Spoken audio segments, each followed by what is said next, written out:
تو رزق کمانے کی 3 نیتیں ہیں جو مستحضر رہنی چاہیے۔ اگر ان نیتوں کے ساتھ وہ رزق کمائے گا تو اس کا رزق کمانا عبادت کہلائے گا۔ پہلی نیت، اپنے آپ کو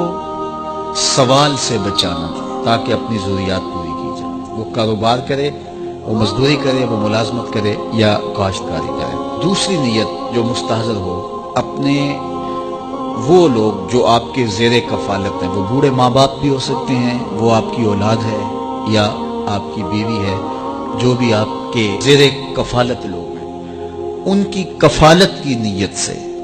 روزی کمانا کہ میں ان کی اچھی تربیت کر سکوں، ان کو اچھی تعلیم دلوا سکوں، ان کی ضروریات کو پورا کر سکوں، ان کے رہنے کے لیے گھر خرید سکوں اور ان کے اچھے لباس باہم پہنچا سکوں، ان کی غذائی ضروریات کو پورا کر سکوں، بیمار ہو جائیں تو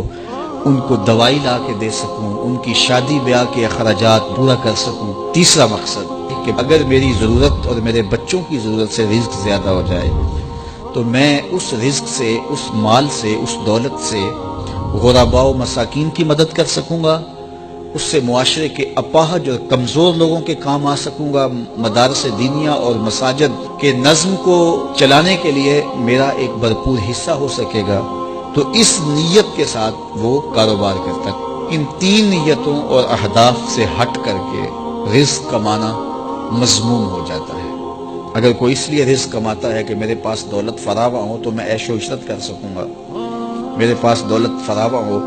تو میں اپنی برادری میں، اپنے شریکے میں عمرا کی فہرست میں آ جاؤں گا اور میں ان میں نمایاں ہو جاؤں گا، یہ مقاصد سفلی مقاصد ہیں، ان کی اجازت اسلام نہیں دیتا۔ تو ان 3 مقاصد کے لیے رزق جتنا بھی کما سکتے ہو آپ کماؤ،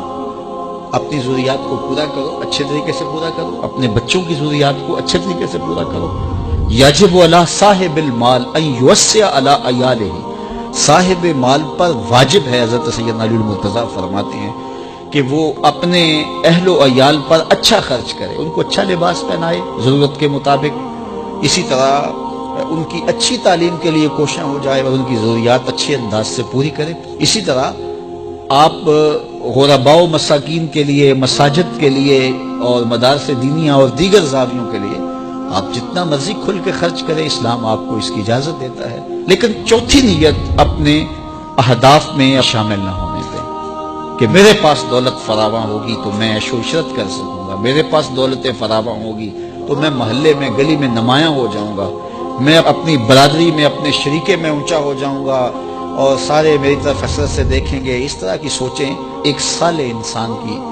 سوچوں سے مطابقت ہی نہیں رکھتی۔ تو یہ 3 نیتوں اور 3 اہداف کے لیے رزق کمایا جاتا ہے۔